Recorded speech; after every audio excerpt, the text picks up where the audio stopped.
Nabi sebut, barang siapa nak dimurahkan rezekinya, jangan tinggalkan dua amalan ini. Pertama, jangan tinggal sedekah subuh. Dan yang kedua, jangan tinggal salat sunat 2 rakaat sebelum subuh. Bangun tengah hari, mimpi nak senang hidup.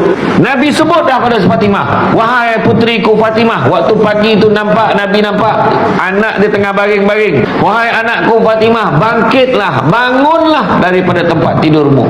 Janganlah kamu menjadi seperti kebanyakan orang, kerana sesungguhnya Allah mengurniakan rezeki sebanyak-banyaknya daripada subuh sampailah terbit matahari. Itu sebab sedekah subuh dia tak sebut mesti bagi RM10, RM50, bagi 50 sen, bagi RM1, ikutlah kemampuan kita.